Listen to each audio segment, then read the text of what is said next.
It felt good to be home. After 4 years in the city and countless sleepless nights cramming for exams, I'd finally made it. Amelia Harper, DVM. Most of my classmates went on to fancy clinics or research positions, but for me, there was never any question of where I belonged. The countryside, with its rolling pastures and endless skies, had always been my sanctuary. The ranch was quiet, dependable, and grounded me in a way nothing else could. My dad needed the help too, not that he'd ever admit it. Every morning started the same. Coffee on the porch as the sun painted the fields gold, the sounds of horses nickering in the barn, and the occasional stray dog wagging its way to our door. Most days were spent driving from one farm to the next, patching up injured cattle, vaccinating goats, or treating a sick sheep. I liked being the go-to person for the town's animals, and I'd built a reputation for being good at it. I was sorting through invoices one afternoon when the phone rang. The landline, which rarely buzzed anymore, jolted me from my thoughts. "Hello?" I answered, tucking the receiver between my ear and shoulder. "This is Caroline from the mayor's office. I hope I'm not disturbing you." "Not at all. What's going on?" "Well, we've got something a bit unusual. A traveling circus is coming to town later this week. They'll be setting up at the fairgrounds, and they've asked for a local veterinarian to check on their animals. Naturally, we thought of you." A circus? We hadn't had one of those in town since I was a kid. The memory of cotton candy and neon lights tugged at me, though it felt oddly out of place now. "I suppose I can help," I said after a pause.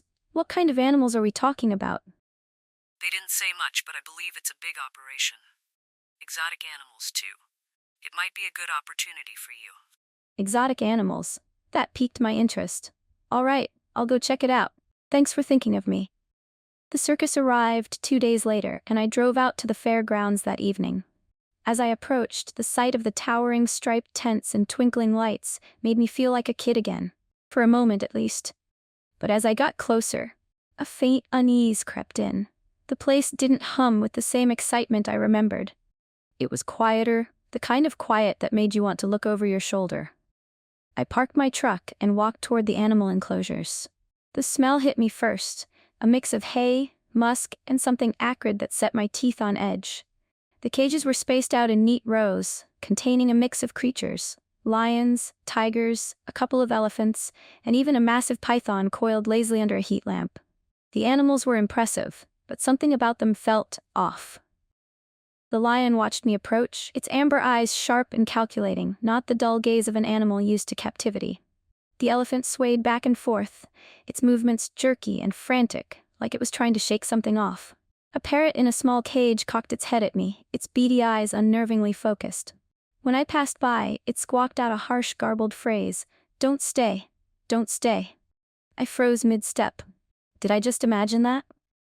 The bird said nothing more, but the words lingered in the back of my mind like a splinter.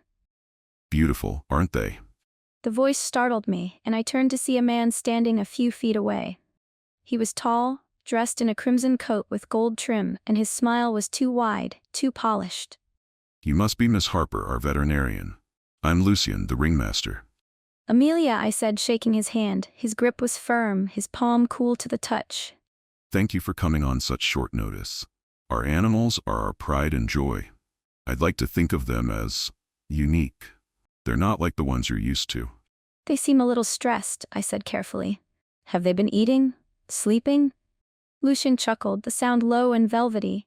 "They're adjusting to the new environment. It takes time, but I assure you, they are well cared for." I nodded, though my unease deepened. Up close, I noticed faint scars on some of the animals, lines that looked too precise to be from an accident. "I'll need to examine them more thoroughly," I said, "to make sure they're fit for performance." "Of course, feel free to take all the time you need. My performers and I are always around if you have questions." As he walked away, I caught sight of a tiger in a nearby cage. It wasn't watching me, it was watching him. The way its eyes tracked his every movement made my stomach twist. There was an intelligence in its gaze that I couldn't shake. By the time I left the circus that night, the unease had settled into something heavier. The animals were strange, yes, but there was more to it than that. I could feel it. The performers, the ringmaster, even the air itself. It all seemed wrong, as if the entire place was alive and watching. I told myself it was just my imagination, but deep down I knew better. The next few days passed in a blur of strange encounters. I spent hours on the circus grounds, examining animals that seemed less like creatures in captivity and more like something else entirely. Their eyes especially haunted me. They were too aware, too focused. Each time I approached a new enclosure, I felt the weight of their gaze following me, tracking my every movement. It was as if they knew I wasn't just a regular vet. They could sense I was different, maybe even a threat. The lion, for instance, never stopped watching me. Every time I leaned over to check its vital signs, those amber eyes would lock onto mine, unblinking. The thing that unsettled me the most was the way it seemed to study me, like it was searching for something in my face, trying to understand me. Its stare wasn't the fearful, distant gaze of a trapped animal. No, it was calculating, as if it knew exactly what I was thinking. Amelia, don't forget to check the parrot. The ringmaster had said when I first arrived. I glanced at the cage where the bird was perched, its vibrant green feathers almost too bright against the darkening sky. The moment I approached, it began squawking. "Leave now! Run! They're watching!" The words came out in jagged bursts, and I staggered back, heart pounding. The parrot's eyes were wide, and it stared at me with an intensity that felt knowing. It didn't make sense. Parrots could mimic words, but this was different. These weren't random phrases. These were warnings. "Leave now." It was like the bird was trying to tell me something, trying to save me from something I didn't fully understand. My instincts told me to take its advice and run, but I couldn't. I had to know what was happening. I had to figure out what was really going on at this circus. I didn't have to wait long for more unsettling signs. Over the next few days, I began hearing rumors in town about people who had gone missing since the circus arrived. At first, it seemed like idle gossip, stray comments from old-timers in the diner, or whispers between shopkeepers, nothing concrete. But the more I listened, the more the stories piled up. Missing persons reports, friends and family members who had wandered too close to the circus grounds and hadn't been seen again. The odd thing was that no one seemed to care too much. The town was buzzing with excitement about the circus's performances, about how it was good for business. The mayor even organized a welcome ceremony for the ringmaster and his crew, treating them like celebrities. It made me sick to my stomach. How could they ignore the fact that people were vanishing? It wasn't until late one night, after I'd gotten back from a long day of checking on the animals, that I decided to do something about it. I couldn't shake the feeling that there was something I was missing, something that had been right in front of me all along. I drove to the fairgrounds, the familiar path feeling eerily different in the dark. The circus was quieter at night, the usual noise of performers rehearsing or animals being fed replaced by an unsettling silence. I parked my truck behind some nearby trees, trying not to be seen, and crept closer to the cages. As I made my way through the shadows, I saw something I shouldn't have, something that my blood run cold. A group of circus workers, dressed in long, flowing robes, were gathered near the lion's enclosure. They moved in a circle, chanting something in a language I couldn't recognize. Their eyes were fixed on the lion, which sat eerily still, almost as if it were waiting for their command. The whole scene was wrong. There was a strange energy in the air, like the world was holding its breath. I stayed hidden, watching in horror as the workers performed some kind of ritual. I couldn't understand it, but the fear in my chest told me everything I needed to know. They weren't just feeding the animals or training them. They were doing something far darker, something that involved far more than just the creatures in those cages. Just as I was about to turn and leave, my heart hammering in my chest, I froze. A voice spoke from behind me, low and sharp. "You should not be here." I spun around to find one of the performers standing in the shadows, his eyes glowing faintly in the moonlight. His tall, lean frame was partially concealed by the darkness, but his presence was undeniable. "You need to leave." He said again, taking a step toward me. His tone was soft, but there was a menacing edge to it that made my skin crawl. I backed up a few steps, trying to keep my distance. "What was that? What are you doing with the animals?" I demanded, my voice shaky but determined. The performer's smile was thin and cold. None of your business. You're too curious for your own good. And if you know what's good for you, you'll forget what you saw here tonight. The warning was clear, and though I should have run, I didn't. Instead, I stood my ground, even as fear tangled in my chest. "I'm just trying to do my job," I said, though my voice faltered. "Those animals, they're not right, and people are missing. What's going on here?" The performer's smile widened, but there was nothing comforting about it. Curiosity kills, Miss Harper. It always does. I swallowed hard, trying to steady myself. He took another step closer, and I could see the faintest glint of something sharp in his hand. Maybe a knife or some other tool hidden in his sleeve. You're a smart woman, but you'd do well to mind your own business, or else you might end up like the rest of them. I didn't wait for him to finish speaking. Without another word, I turned and bolted, my heart pounding in my chest. The whole town might be charmed by the circus, but I knew something wasn't right. And now I had a feeling it was only a matter of time before the darkness followed me home. The next morning, I couldn't shake the images of the circus workers and their strange ritual from my mind. But I had to push the thoughts aside for a while. I still had work to do, and there were animals to check on. Still, a part of me couldn't forget the eerie warning the performer had given me the night before. Curiosity kills. It echoed in my mind, a chilling reminder that I was poking at something far darker than I'd originally anticipated. I tried to talk to the mayor the following day. After all, he had been the one to call me in, urging me to help the circus in the first place. I thought perhaps he could shed some light on what was going on. But when I walked into his office, expecting a conversation, I was met with something I wasn't prepared for. "Amelia, it's good to see you. What can I do for you?" I took a deep breath.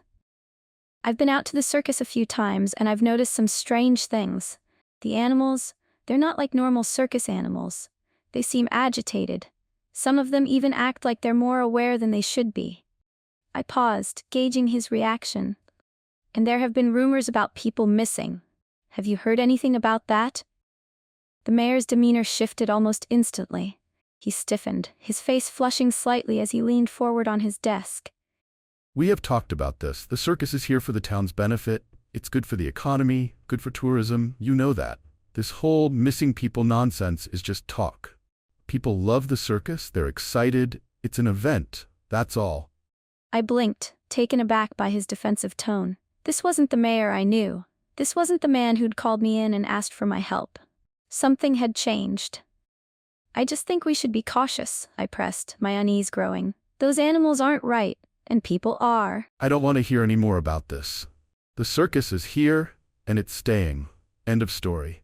You can help them with the animals, but I don't want to hear any more about rumors. Understand?" I stood there, stunned. The mayor, the one person who should have been looking out for the town, was suddenly defending these strangers with an intensity I hadn't expected. It was as if his mind had closed off entirely. I nodded stiffly and left his office, my frustration mounting. I knew something was wrong, but the walls were closing in.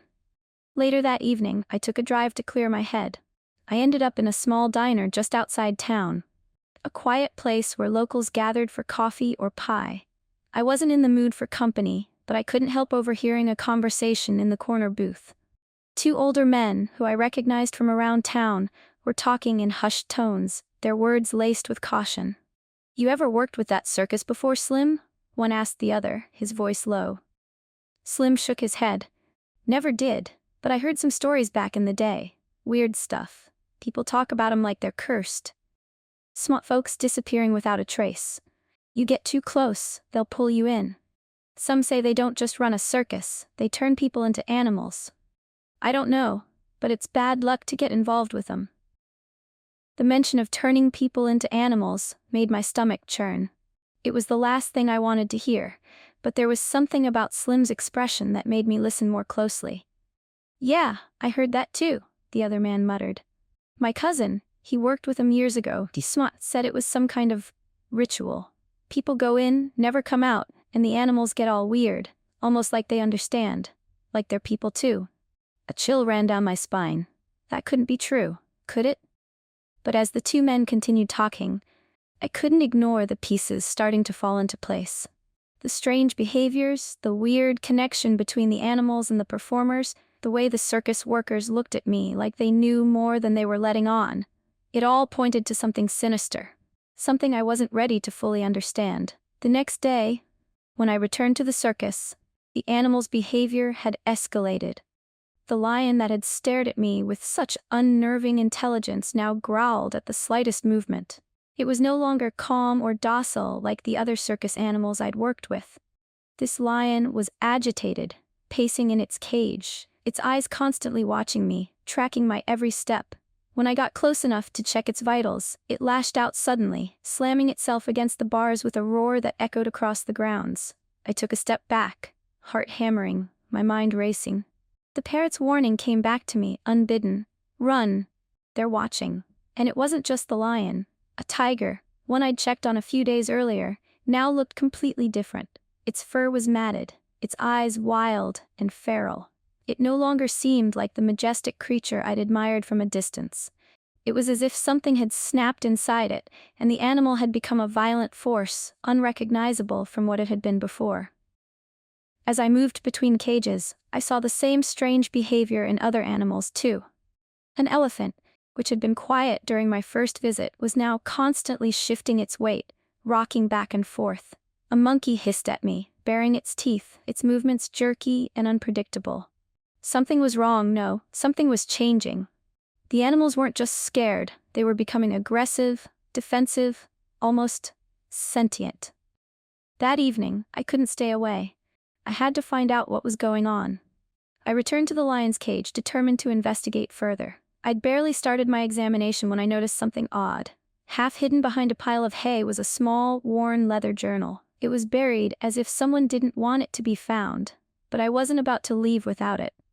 I carefully pulled the journal out, opening it to the first page. The writing inside was frantic, desperate. The words were scrawled hastily, as though someone had been in a hurry, trying to get the message out before time ran out. Please help us. They are changing us. We're becoming like them. I don't want to be an animal. It hurts. I can feel it. I skimmed through the pages, each one filled with similar, broken pleas. Whoever had written this had been trying to escape something unspeakable, something that was happening to them, something I wasn't sure I could stop. I didn't know who had written this journal, but it was clear that the circus wasn't just a show. It was something darker. And whatever transformation was happening to those animals, it wasn't natural. The journal hadn't left my mind. The desperate, frantic scrawls haunted me as I moved through the rest of my day. The animals' strange behavior, the ritual I'd seen, the journal's cryptic warnings, it all pointed to one terrifying conclusion. Something unspeakable was happening at the circus. I needed proof, though, something more concrete, something I could use to convince the town before it was too late. I returned to the fairgrounds early the next morning, determined to get a closer look at the animals. With my bag of supplies slung over my shoulder, I made my rounds, starting with the lion. Its golden eyes still tracked my every move, its breathing heavy and labored. As I leaned in to examine it, I noticed something I hadn't seen before. Along the underside of its front leg, just below the thick fur, was a faint line of scar tissue. It was subtle, almost invisible, but unmistakable once you knew to look for it. I traced the line gently with my fingers, and the lion let out a low growl, jerking its leg away. My stomach twisted. That wasn't a natural injury. It wasn't the kind of scar you'd expect from a fight or an accident. It was precise, clean, almost surgical. I moved on to the other animals, now looking for similar marks. Sure enough, I found them. Thin scars on the tiger's hind leg, a nearly hidden incision near the monkey's ribs, faint lines crisscrossing the elephant's trunk. Each scar told a story, and it wasn't a good one. The worst part was the realization dawning on me. These weren't scars from injuries. They were marks left by someone who had altered these animals. By the time night fell, my unease had grown into full-blown dread. I couldn't keep circling the same questions without answers, so I decided to take a risk. I waited until the fairgrounds had quieted down, until the crowds had left and the performers were back in their caravans. Then I made my way to the main tent, the one I'd avoided until now. It loomed ahead of me, its striped canvas glowing faintly under the moonlight. The air felt heavier here, charged with something I couldn't explain. I slipped inside through a loose flap, my heart pounding in my chest. The interior was darker than I expected, lit only by a few dim lanterns casting long, flickering shadows. In the center of the ring, a group of people stood in a tight circle, their heads bowed, and at the heart of it all was the ringmaster. He was dressed in his usual flamboyant coat, but there was something different about him tonight. He held a small, ornate dagger in one hand, and in the other, a heavy book bound in cracked leather. His voice was low, chanting words in a language I didn't understand. I crouched behind a stack of crates, barely daring to breathe as I watched. A young man, someone I recognized from town, lay on the ground in the middle of the circle. He wasn't moving, his body limp and unnaturally still. His face was pale, and his chest rose and fell in shallow breaths. As the ringmaster continued chanting, the lanterns flickered, their flames seeming to grow and stretch toward him. The air grew thick with the scent of something metallic. Blood, I realized with a jolt. And then it happened. The man's body convulsed violently, his back arching off the ground as a guttural scream tore from his throat. His hands clawed at the dirt, his fingers bending and twisting in unnatural ways. His skin rippled, shifting as if something was moving beneath it. I clamped a hand over my mouth to keep from screaming. His legs began to change, the bones cracking and reforming with sickening pops. Fur sprouted from his skin, spreading like wildfire, and his face began to elongate into something animalistic. Within moments, the man I'd known was gone. In his place was a creature. A wolf, its eyes wide with terror and pain. The ringmaster knelt beside the wolf, his hand resting on its head as if soothing it. You'll do nicely. Welcome to the show. I didn't realize I'd moved until I bumped into one of the crates, the noise echoing in the silence like a gunshot. The ringmaster's head snapped up, his sharp eyes locking onto mine in an instant. We have a guest. He said, a cruel smile spreading across his face. Panic surged through me, and I turned to run, my boots slipping on the dirt as I bolted for the exit. Behind me, I heard the ringmaster's voice call out, sharp and commanding. Stop her now. The sound of footsteps followed, heavy and fast. My lungs burned as I sprinted across the fairgrounds, dodging tents and equipment, my mind racing. I didn't look back. I couldn't. I made it to my truck and fumbled with the keys, my hands trembling as I jammed them into the ignition. The engine roared to life, and I slammed on the gas, tearing out of the lot without looking back. By the time I made it home, my entire body was shaking. I burst through the door, startling my father, who was sitting at the kitchen table. Amelia, what's wrong? He asked, his brow furrowing in concern. I tried to speak, but the words wouldn't come. All I could think about was the man in the tent, the way he'd screamed, the way he'd changed. They're turning people into animals, I finally managed, my voice barely above a whisper. My father stared at me, confusion and fear flickering in his eyes. What? I sank into a chair, burying my face in my hands. The circus. They're not normal. The animals aren't animals, they're people, and they're using the circus to hide it. The words felt unreal as I said them, but I knew they were true. The scars, the journal, the transformation. I couldn't deny it any longer. And as I sat there, trembling in the dim light of our kitchen, I realized something else. The circus wouldn't stop. Not until it had taken everything. I barely slept that night, and when morning came, the sun did little to lift the weight pressing on my chest. I needed help. Someone to believe me. Someone who could help stop whatever was happening at the circus. But the more I thought about it, the more hopeless it seemed. The mayor had already dismissed my concerns, and the rest of the town seemed captivated by the circus's charm. Still, I couldn't just sit here. I explained everything to my father over breakfast, recounting every horrifying detail from the night before. He listened quietly, his face etched with worry, but when I finished, his expression turned hesitant. Amelia, you've been under a lot of stress lately. Maybe you're overthinking this. Overthinking? I snapped, my frustration boiling over. Dad, I saw them. They're turning people into animals. I saw it happen. He frowned, his gaze flickering with doubt. I don't know, sweetheart. This all sounds impossible. The circus has been nothing but good for the town. People are happy. They've even offered free shows and discounts for families who can't afford tickets. Why would they? Because it's a cover, I cut in, my voice trembling. They're hiding something, and if we don't do something, more people are going to disappear. But no matter how desperately I pleaded, he just shook his head. I want to believe you, but this sounds... He trailed off, unable to finish. Determined not to give up, I went into town, hoping to warn anyone who would listen, but it was the same everywhere I turned. People laughed off my concerns, shaking their heads with amused disbelief.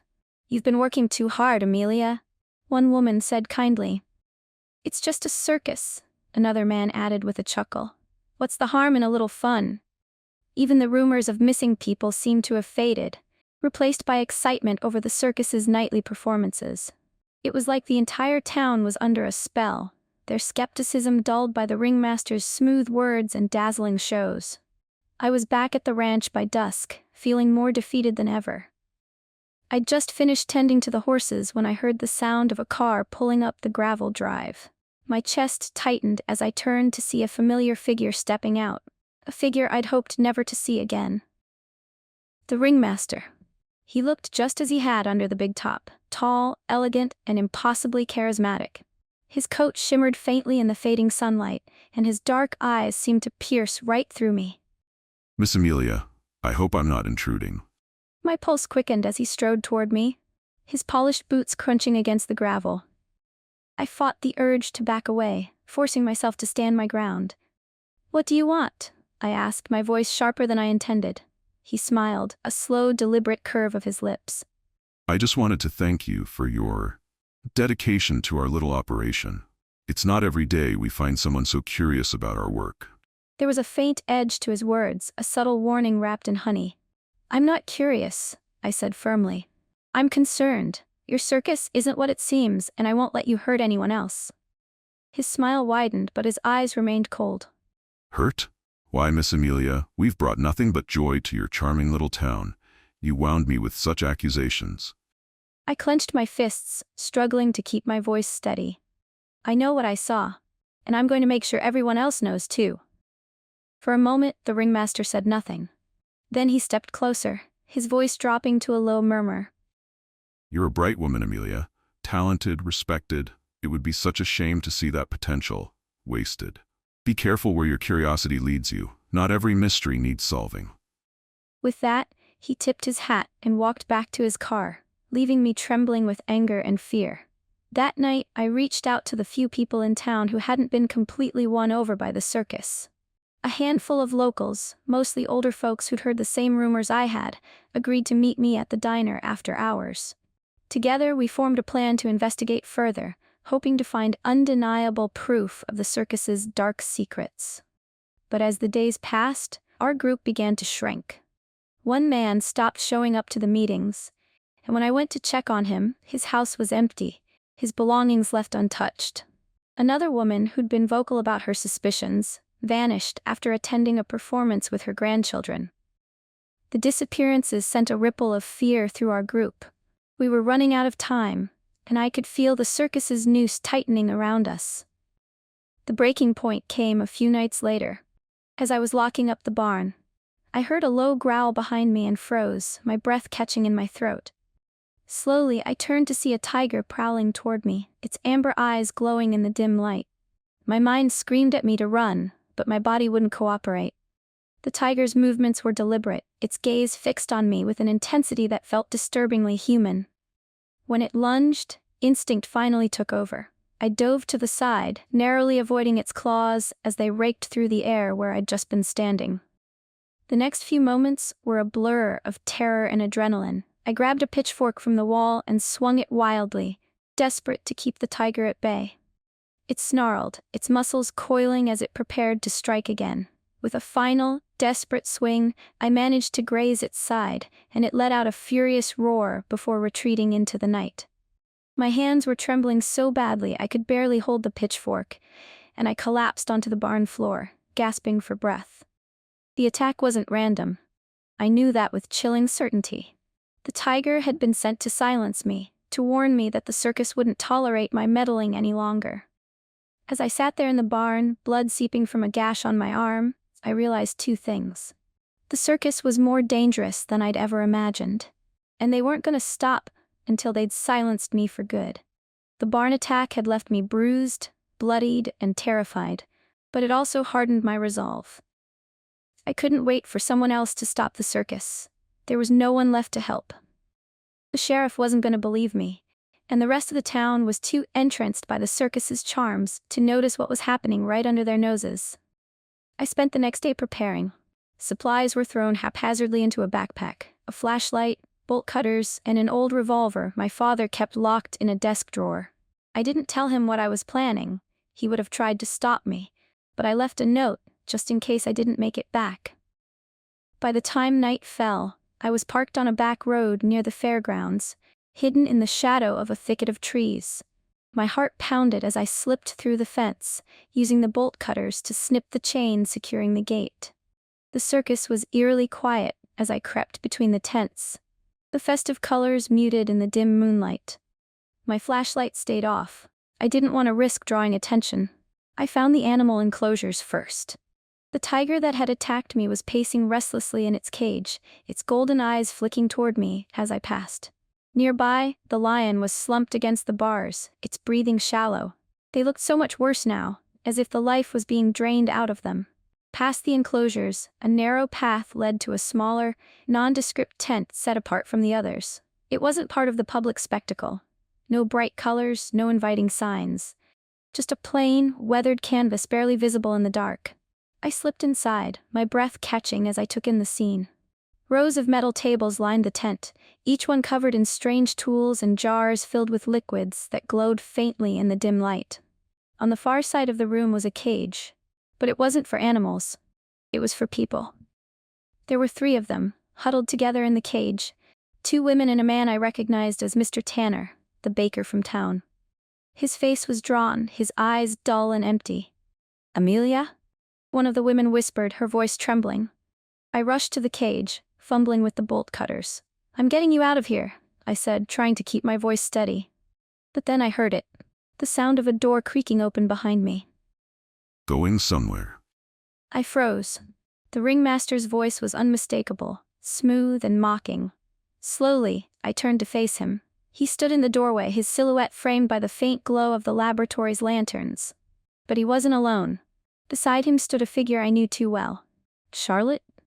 I whispered, my stomach twisting into knots. Charlotte was one of my oldest friends, someone I'd grown up with in this sleepy little town. But the person standing next to the ringmaster wasn't entirely Charlotte anymore. Her features were distorted, her hands elongated, covered in fine fur that shimmered in the low light. Her face was caught between human and animal, her eyes wide with a mix of terror and resignation. "Amelia," she rasped, her voice barely audible. "Please, help me." I took a step toward her, but the ringmaster's laugh stopped me in my tracks. Fascinating, isn't it? The in-between stage is always the most interesting. So much potential, so much pain. I felt my hands clench into fists. "Why are you doing this?" I demanded. The ringmaster's smile widened, revealing teeth that seemed sharper than they should be. As I watched, his form began to shift. His skin darkened and cracked, taking on an almost reptilian texture. His eyes glowed a deep, unnatural red, and horns sprouted from his temples, curling back like a ram's. We do it because we must. Immortality has its price, my dear, a price we happily pay. And thanks to your charming little town, we found exactly what we need to continue our work. Rage and fear bubbled up inside me. I turned back to the cage, snapping the lock with a final squeeze of the bolt cutters. "Run," I hissed to the captives. "Run and don't look back." The ringmaster lunged toward me, but I was already moving. I grabbed a lantern from one of the tables and hurled it at him. It shattered, flames licking at his coat. He roared, his monstrous form twisting in the firelight. Chaos erupted around me as I ran. I opened every cage I could find, releasing animals that had been twisted and broken by the circus's dark magic. They didn't hesitate, turning their fury on the performers who tried to contain them. I grabbed Charlotte's hand, pulling her along with me. She stumbled, her half-formed legs struggling to keep up, but she didn't let go. We burst out of the tent into the open air, smoke billowing behind us as the fire spread. The circus was in chaos. Animals rampaging, tents collapsing, and the ringmaster's inhuman screams echoing into the night. I didn't stop running until we were far from the fairgrounds, the glow of the flames barely visible on the horizon. Back at the ranch, I collapsed onto the porch, my chest heaving as I tried to catch my breath. Charlotte was beside me, her body trembling with exhaustion. "We did it," I murmured, though the words felt hollow. The circus was gone, but the scars it had left, on the town, on Charlotte, on me, would never truly heal. As the first light of dawn broke over the horizon, I made a silent promise. I would make sure no one else fell victim to the circus's horrors, no matter what it took. The morning after the fire, I sat on the porch of the ranch, cradling a steaming cup of coffee in hands that still trembled.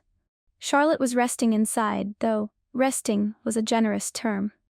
She hadn't spoken much since the night we escaped, and when she did, it was mostly disjointed whispers about the pain she endured. Smoke still hung faintly on the horizon where the circus had stood, and I couldn't help but feel like it was watching me, a sinister reminder of what had happened. I'd thought the destruction of the circus would bring some relief, but the town was anything but calm. The blame started almost immediately. "You should have left well enough alone," Mrs. Halstead hissed as I passed her in the grocery store. "Do you know what you've cost this town?" "We trusted you," another man muttered under his breath. Most of the townsfolk didn't believe me when I tried to explain what the circus had done. To them, I was just the crazy veterinarian who destroyed a beloved attraction. Only a few dared to meet my eyes, their expressions filled with silent gratitude or quiet fear. And then there were the animals. Not all of them had escaped when the fire consumed the circus grounds. Some were found wandering the outskirts of town, aimless and broken. I'd taken in as many as I could, housing them in empty stalls at the ranch. But these weren't animals anymore, not entirely. The tiger that had attacked me now lay motionless in its cage, refusing food or water. The lion, its once majestic mane matted and dull, stared at the ground as if trying to remember who it was, or what it had been. They were husks of creatures, their bodies alive, but their spirits somewhere far away. It was worse than death. A few days later, as the town tried to return to some semblance of normalcy, my father and I sat in the living room, the television flickering with muted news reports. I had bandages on my arm and scratches across my face, but my wounds were healing faster than the unease in my chest. I wasn't really watching the screen, my mind replaying the horrors I'd witnessed in endless loops. But then my father's voice broke through my thoughts. "Amelia." He pointed to the television, where a familiar sight made my stomach lurch. The circus.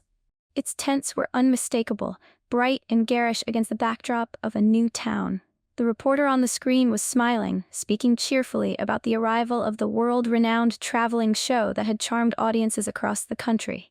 I felt like I couldn't breathe. "They're already somewhere else," I whispered, my voice barely audible. My father frowned, his hand gripping the arm of his chair. "Are you sure it's the same one?" "I'd recognize those tents anywhere," I said, my heart pounding. "It's them. It's the same circus." The camera panned across a crowd of eager townspeople lining up for tickets, their faces filled with excitement. My stomach churned at the thought of what awaited them behind those curtains. Later that evening, as I was locking up the barn, I found a letter tucked into the doorframe. It wasn't sealed, just a single piece of paper folded neatly in half. The handwriting was strange, elegant and old-fashioned, with looping flourishes that made my name look almost like a signature on an ancient contract. "We'll be back for you, Amelia." My blood turned to ice. I spun around, scanning the darkness for any sign of movement, but the night was silent, except for the occasional rustle of leaves in the breeze. I clutched the letter tightly, my mind racing. How had they left it without me noticing? Were they watching me now? That night, I couldn't sleep. I sat at the kitchen table, with the letter in front of me, the words etched into my mind. They'd survived. Somehow, they'd escaped the fire and they weren't done with me yet.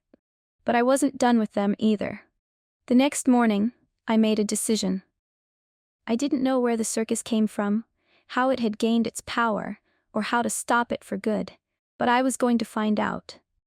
I owed it to Charlotte, to the townspeople who had vanished, and to the animals who had suffered under the ringmaster's twisted rule.